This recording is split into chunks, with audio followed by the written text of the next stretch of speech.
Ouais, mais foutez-vous de sa gueule au Galilée, vous êtes marrant. Vous auriez fait comment?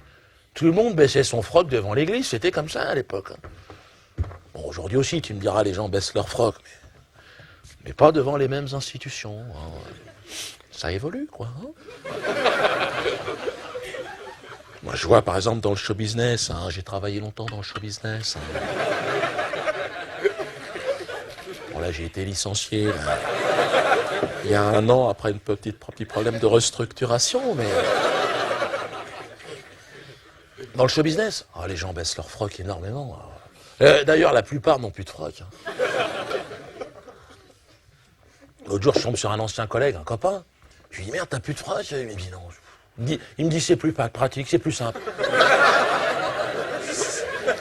Un mec que j'ai connu avec son froc, il avait dit, hein, jamais ils auront mon froc. Mich a l'air depuis le mois de janvier. Non, je donnerai pas son nom. Parce que non, je suis pas une donneuse, je donne pas les noms. Jamel Debbouze, ouais.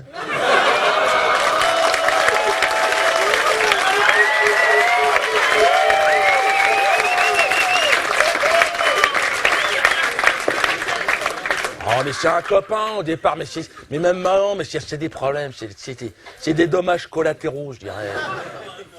C'est un tirami qui s'est pris dans la poire. Mais non, parce que voilà, ce qui s'est passé, c'est que j'étais au Zénith, je jouais l'année dernière, hein, et il était venu voir le spectacle, comme il jouait le lendemain dans la salle. Donc à la fin, il était monté sur scène, ouais, bravo Diodo, tu dis tout haut ce qu'on pense tout bas. Mais moi j'avais dit, tais-toi, tu vas avoir des emmerdements. Je sentais qu'il commençait à partir en sucette. Et non, mais l'autre qui s'est là, après il y a le public, ouais, je m'en fous, ouais. Tu crois que c'est marrant d'aller chez Drucker pour serrer la main d'Enrico Macias, c'est fini. J'étais pas sûr de sa chute, hein, c'est clair. Ah ben, ça n'a pas loupé, hein. Le lendemain matin, il a été convoqué chez Bernard. Hein, donc, Bernard-Henri Lévy, ouais. Le philosophe milliardaire. C'est plus ou moins la reine d'Angleterre du show business. Hein. Quand t'es convoqué chez Bernard, tu chimous pendant une semaine. Ah ben jamais il a été convoqué, il est monté là-haut, bon ben il a abjuré. Bamboula, je le connais pas. Lui. Il a essayé de sauver sa Ferrari, c'est marrant. C'est ça, hein, c'est un genre de Galilée de banlieue, quoi, c'est ça. Non, mais attends, mais en même temps, c'est vrai, attends, ça décharge, ça fait peur, hein, je veux dire. Quand t'as comment Bernard en plein... Ah non, quand t'es dans le collimateur de Bernard, accroche-toi Jeannot, parce que ça va souffler. Hein. Ah ben l'autre, il est méchant, il a style. Hein. Tu sais, avec tous ses problèmes, avec ses milliards, l'autre il convoque la presse, tiens, toi, mets-toi là, ne bouge jamais. Toi. Puis il écrit ce qu'il veut dans la presse. Moi, il m'a pourri la gueule, c'est incroyable. Ah, il m'a insulté et tout. Puis, le problème, c'est qu'un mois après, moi, je me suis fait casser la gueule par les gens du Bétard. Ah oui, c'était une association de judoka, plus ou moins.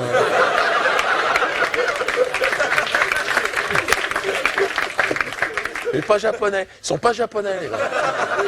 Ah, ils viennent d'Israël pour te casser la gueule.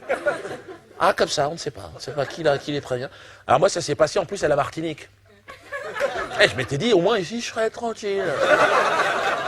Erreur d'appréciation majeure. J'avais pas vu 4 Israéliens qui me suivaient. Ouais, moi, bon, j'étais détendu, tu vois. Ouais, super. J'arrive sur le parking, tu sais, j'ouvre le coffre comme ça. Ils me sont tombés dessus, les gars, dans le dos. Ah bon, déjà, c'était signé. C'est vrai. Ouais. Ah, je savais que je n'avais pas affaire aux mousquetaires. Hein. Et là, ah bah ils m'ont roué de coups. Non mais c'est l'histoire vraie. Hein. Non, c'est vrai, ils m'ont roué de coups et tout, coup de pied, coup de poing, machin. Il y en a un, il m'insultait. Je me suis dit, ouais, sale négro, on va te faire la peau. Comme ça. J'ai été sûr de cette information. Non, parce que la Martinique, c'est essentiellement composé de négros. Donc, si c'est pas ton truc, faut pas y aller là-dedans.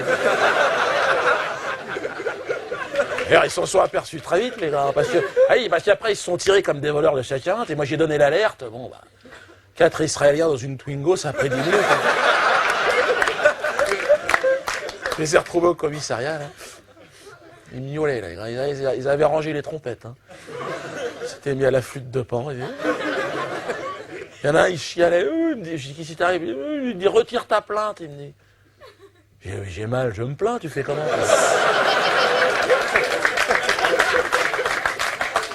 Ah, c'était... Non, ah bah après, ils ont été jugés le lendemain matin. Comparution immédiate, c'est le nom de la procédure. Ben, c'est-à-dire, ils sont jugés tout de suite. Ils ont pris 6 mois de prison. 1 mois ferme. Bon. Dans une prison où il n'y a que des négros aussi, attention.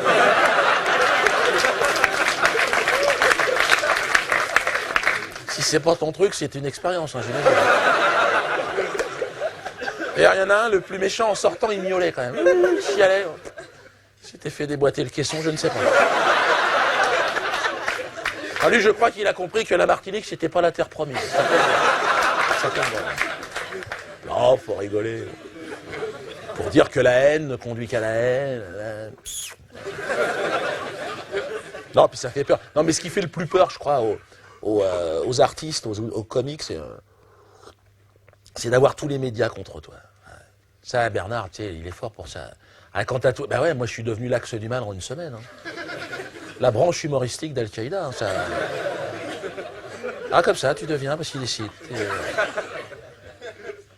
Et ça fait peur, hein, c'est vrai. Hein. On traitait de tous les noms et tout, je me souviens. Un mois avant, ils me riaient, les gens. Vas-y, fais ça, comme ça.